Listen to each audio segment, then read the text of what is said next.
성경에서 솔로몬은 사무엘하 12장 24절에서 처음 등장합니다. 다윗이 그의 아내 밧세바를 위로하고 그에게 들어가 그와 동침하였더니 그가 아들을 낳음에 그의 이름을 솔로몬이라 하니라. 여호와께서 그를 사랑하자 선지자 나단을 보내 그의 이름을 여디디아라 하시니 이는 여호와께서 사랑하셨기 때문이더라. 아멘. 솔로몬은 이스라엘 이 역사 중에 가장 큰 영토를 차지하고 평화, 이름의 그 평화스러운이라는 뜻과 같이 많은 평화를 누리게 했던 그런 위대한 통치자였습니다. 그리고 왕이었습니다.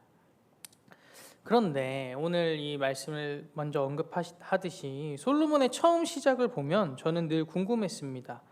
솔로몬이 어떻게 이렇게 큰 은혜를 입을 수 있었을까?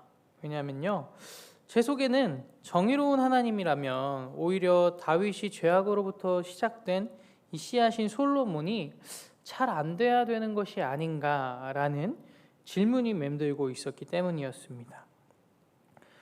솔로몬은 그렇게 자신의 출생적인 약점을 지니고 있었습니다.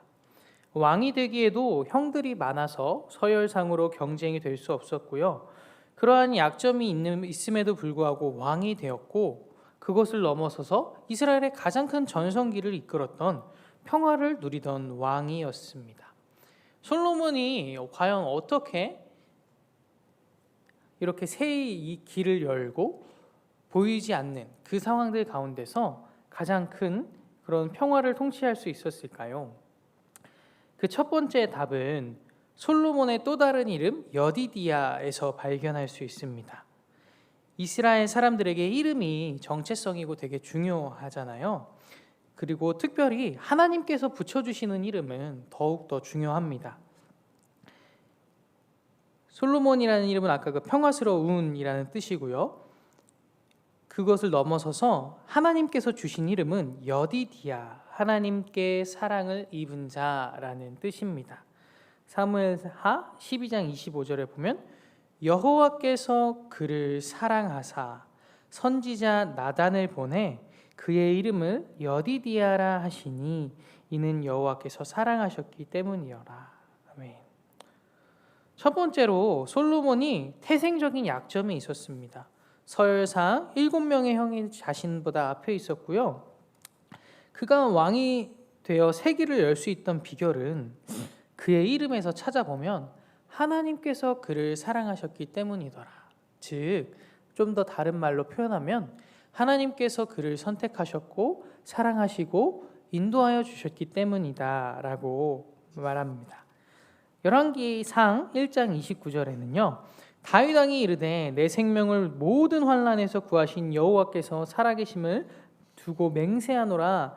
내가 이전에 이스라엘의 하나님 여호와를 가리켜 내게 맹세하여 이르기를 내 아들 솔로몬이 반드시 나를 이어 왕이 되고 나를 대신하여 내 왕위에 앉으리라 하였으니 내가 오늘 그대로 행하리라. 그러면서 이제 왕을 물려주고요. 역대상 22장 9절에는 보라 한 아들이 내게서 나리니 그는 온순한 사람이라 내가 그로 주변 모든 대적에게서 평온을 얻게 하리라. 그의 이름을 솔로몬이라 하리니 이는 그가 그의 생전에 평안함과 안일함을 이스라엘에게 줄 것임이라. 솔로몬이 왕이 된 것은 성경에서 하나님으로부터 난 일이다. 하나님께서 그를 택하셨고 사랑하셨다라고 이야기하고 있습니다. 그래서 사라 생전에 다윗에게 한 번도 질책을 받지 않고 자랐던 넷째 아들이었던 아도니아는 착하기도 했고 능력도 있고 좋은 조건을 가졌어서 자신이 왕이 되려고 했지만 왕이 될 수 없었습니다. 오히려 반대로 가정에 문제가 있고 서열상 힘도 밀리는 솔로몬이 왕이 되었습니다. 힘이 부족하고 인맥이 없고 가정에 어려움이 있다 할지라도 하나님께 사랑을 입기만 하면 솔로몬을 들어 왕으로 세우시고 이스라엘의 가장 큰 평화의 시기를 누리게 하시듯 우리의 약점과 허물과 죄를 다 용서하시고 덮어주시는 그 하나님의 사랑 그리고 하나님의 선택해서 우리 지금 예배드리고 있지 않습니까? 그 하나님의 은혜가 우리를 늘 덮고 있으면 우리의 삶에서도 그 모든 허물과 약점, 죄악을 덮고 하나님께서 주시는 평화의 날들로 우리를 이끌어 주실 수 있을 줄 믿습니다. 과거의 우리의 문제, 작년에 코로나로 인한 상처와 아픔, 트라우마들로 괴로워하고 계십니까? 우리를 부르시고 선택해 하셔서 사랑해 주시는 하나님의 사랑에 다시 한번 눈을 돌리는 새해가 되기 원합니다. 그럴 때 솔로몬을 크게 사용하시듯 우리의 과거가 잊혀지고 올 한 해 하나님께서 붙드시고 사용하실 주실 것입니다. 두 번째, 솔로몬의 세기를 열어갈 수 있었던 이유는 성경은 그의 시작에 초점을 두고 있습니다. 그가 어떻게 시작하였는지를 오늘 본문에서 말씀하여 주고 있는데요. 솔로몬은 자신이 왕이 되고 시작을 하나님께 나아가서 전심을 다하여 감사하여 드리는 예배로 시작하였습니다. 그게 일천번제였는데요. 번제라는 뜻은 기본적으로 레위기나 이런 율법서의 초반에 보면은 하나님과의 관계를 위해서 드리는 제물입니다. 그래서 나의 온전한 헌신을 뜻합니다. 그래서 태워드리고 그 제물을 죽임으로써 내 죄를 사하여 주시고 하나님께 나의 생명을 드립니다. 그런 헌신의 뜻을 뜻하는 게 번제인데요. 솔로몬이 이 번제를 일천번제 해서 1000마리의 소를 잡아서 하나님께 올려드립니다. 이 일천번제의 모습을 보면 알 수 있듯이 솔로몬이 하나님께 감사하여서 하는 이 고백은 내 삶 전체를 드립니다. 하나님, 나 정말 비천했는데 아무것도 아니었는데 하나님께 사랑을 입어서 왕이 되게 하셨네요. 하나님, 나의 모든 것을 담아 주님께 감사드립니다. 라는 그의 중심과 함께 시작을 하나님께 온전한 헌신으로 드리고 있습니다. 그렇게 삶을 드리는 헌신이, 솔로몬의 일천번제와 같은 헌신이 우리가 볼 때는 나의 여가 생활도 없어지고 내가 누릴 수 있는 것들을 줄어들고 손해보게 되는 것 같아 보일 수 있겠지만, 실은 이 하나님께 온전히 시작을 맡기고 헌신하는 길이 모든 것을 얻는 길이고 새 길을 열게 되는 길이고 가장 큰 행복과 평안으로 가는 비결인 것일 줄로 믿습니다. 1000마리 소를 잡으려면 얼마나 많은 사람이 동원되었을까요? 그리고 이스라엘 전체의 큰 예배가 회복될 때 하나님께서 기뻐하셨습니다. 소가 많고 인원이 많고 큰 예배여서가 아니라 하나님께서는 그가 전심으로 감사하고 하나님께 받은 그 사랑을 온전히 감사하고 고백하며 헌신하는 것이 그 번제를 통하여 드러났기 때문에 기뻐하셨던 겁니다. 그래서 일천번제를 드리고서 이제 꿈에서 나타나시죠. 하나님께서 나타나셔서 7절에 솔로몬의 기도를 보면 왕이 되고자 했던 마음이 없는 것 같습니다. 하나님, 저를 왕으로 삼아주심에 감사합니다. 저는 작은 아이입니다. 백성이 많고 할 일도 많고 어떻게 이 모든 것을 재판할 수 있겠습니까? 특별히 자신을 종이라고 얘기하는데 종에게 듣는 마음을 주사 주의 백성을 재판하여 선악을 분별하게 하옵소서라고 구합니다. 그렇게 하나님의 사랑을 입고 겸손히 자신의 유익이 아니라 하나님 나라를 구하며 나를 내어드리는 온전한 헌신을 드릴 때 솔로몬은 하나님께 본인이 상상조차 못했던 그 큰 부귀와 지혜와 은혜들을 받고 하나님께 쓰임을 받음을 보게 됩니다. 하나님의 사랑과 아까 여디디아 하나님의 사랑과 일천번제와 같은 우리의 헌신이 딱 만날 때 이때가 바로 하나님께서 새 길을 여시고 새 일을 행하시는 때인 줄로 믿습니다. 그렇게 시작부터 나의 모든 것을 드리고 하나님께 감사하고 온전히 헌신하여 하나님께서 마음에 들어 하시고 다윗의 총명도 주시고 부도 주시고 영광도 주시면서 다윗의 행함과 같이 쭉 내 법도와 명령을 지키면 내가 너의 길을 지켜주리라 라고 약속하셨습니다. 하나님의 사랑을 입은 저와 여러분, 우리 이미 그 사랑 받았잖아요. 우리는 예수님의 보혈로 말미암아 새 생명을 얻었습니다. 구원을 받았고 죄를 용서받았고 그것을 넘어서서 하나님의 새 일을 보도록 참여하도록 선택되었습니다. 또한 자격도 없고 약함을 지니기도 했고 인맥도 없고 힘이 없던 솔로몬의 모습과 같이 우리에게는 연약함이 여전히 있습니다. 그러나 하나님은 그런 우리를 부르셔서 이 세상에 하나님을 증거하는 왕 같은 제사장으로 부르셨습니다. 이 기쁜 소식 앞에 진정으로 감사하며 나 자신을 온전한 헌신으로 드리는 새해 시작을 가져갈 수 있는 저와 여러분이 되길 바랍니다. 새해를 시작을 맞이해서 이제 비전 축복 성회를 우리가 앞두고 있습니다. 올해의 시작을 하나님께 감사하고 부르심과 그 사랑에 감격하여서 솔로몬의 1000번제와 같은 온전한 내 자신을 드릴 수 있는 헌신을 내어드리는 시간을 가지길 바랍니다.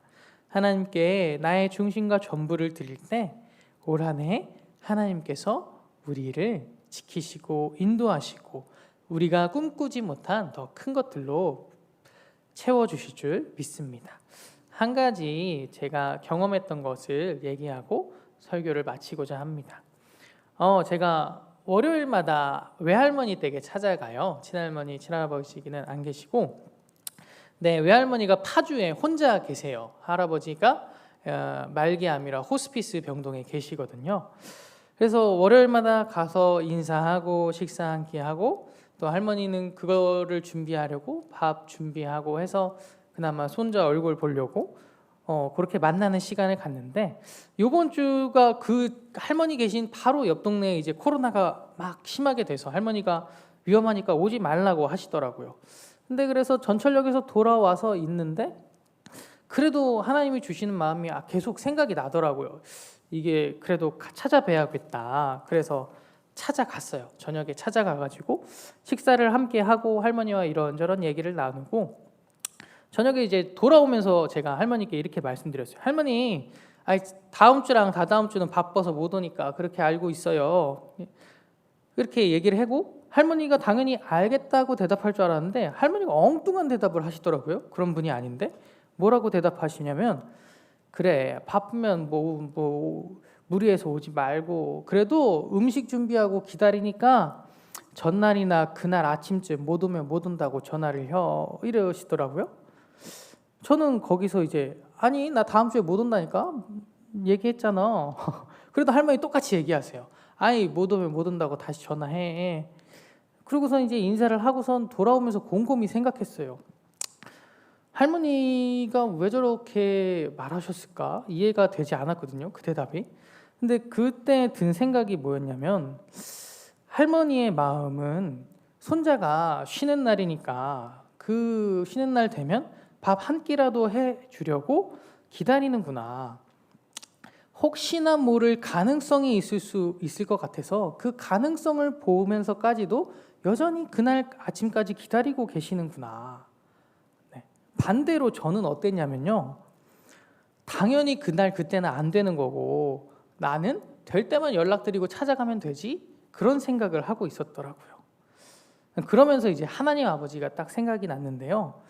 비전 축복성회를 앞두고 하나님께서도 우리를 그렇게 기다리고 계시겠구나 라는 마음을 주시더라고요.